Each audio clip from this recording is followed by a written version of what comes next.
Hey, what's up, lightboltjoe here. Today we're going to discuss the 2024 Netflix original film Atlas, starring Jennifer Lopez, Mark Strong, Simu Liu is in this, Sterling K. Brown is in this. A bunch of people are in this. I really like this film. I don't know why people hated it so much. We've seen the plot 1,000 times. You know, AI takes over the world, wipes out most of humanity.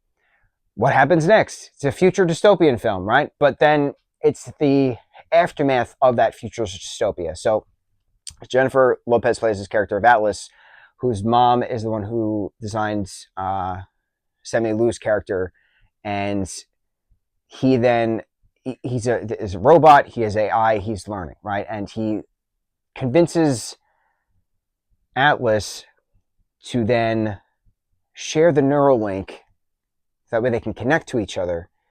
That way he can learn and she can learn at the same time, but then he learns how terrible humans are, so he is now taking it upon himself to then get rid of humanity because humans shouldn't exist because they're just destructive anyway, so what's the point of them prolonging the inevitable? Something to that extent, right? That was the goal of Ultron, that's the goal of Thanos. Like, we've seen this a bunch of different times, right? In different, specifically Marvel superhero films. But you've seen this in a lot of different AI films as well. Humanity is bad. What's the point of them continuing on if they're going to destroy themselves anyway? Let's just get it done with now, right? We've seen it 1,000 times. So the question then is, how does this film progress? How do we have different things? How do you have this main character who feels so much guilt for killing 3 million people unintentionally? How does she learn to neural link then to this next gen of AI who can help aid in combat, aid in physicality, aid in stuff like that, right? So it's very interesting having Atlas pairing with Smith to then gain the trust to work together to get Simu's character off of this other planet in the Andromeda Galaxy, which I really like that it was a different galaxy. It wasn't our Milky Way galaxy. It was in the Andromeda Galaxy, our next door neighbor galaxy, who's crashing into us in 4.5 billion years. So it's all going to end anyway.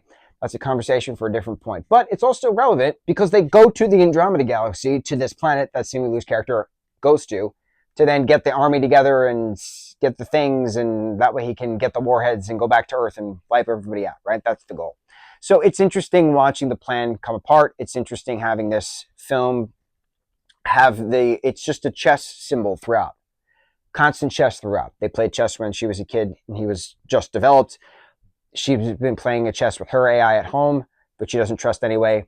But then it's a matter of, how do we know his next move? Why is he always so many steps ahead? How do we surprise him? How do we change things? How do we work together now as a unit, as a AI and neural linked human unit, to then defeat the common enemy? Now, of course, the problem with these types of films is, and we learned this very adequately with Age of Ultron, just because you kill one doesn't mean that the actual program is gone, right? Because it's a shared consciousness, so it can cloud-wise go to another program, things of that nature. Just because Jennifer Lawrence's character of Atlas takes the CPU out of Simu Liu's character's head at the end does not mean his character's gone. That's just basic sci-fi storytelling, right?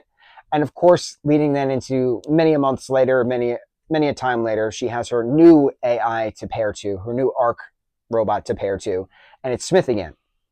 But we don't get that name Smith. He just says, "Oh, guess my name. It's good to see you again." Something like that, right? So, like, obviously, that character Cloudwise, that AI Cloudwise, is now into this arc. So obviously, Simu's character can be in the cloud, depending on where his next body is being built. Just basic AI storytelling with sci-fi. So it was a very predictable film. Very predictable film. Some of the dialogue was stupid, and that's why a lot of people didn't like this film. But this was visually stunning. This was absolutely gorgeous. It felt like a video game at various points. You had very specific player one type of shooting throughout in your robot. It had brought good conversations of guilt. It brought good conversations of, am I to blame? It brought good conversations of, how do I accept this happened? How do I move forward? How do we get to the next steps? A lot of interesting conversations throughout this. I thought this was a really well done film. Minus bits of the script, I agree. But overall, I really enjoyed this. I laughed at points. I got choked up at points. Certain conversations, I thought it was well put together. I don't know why there's so much hate for it. Is it because Jennifer Lopez was the main actor? And she produced this as well, I think. I don't know. People are just picky. Picky people. PPs. Picky people. So, 2024 Atlas, Netflix original film. On to the next review. Mahalo.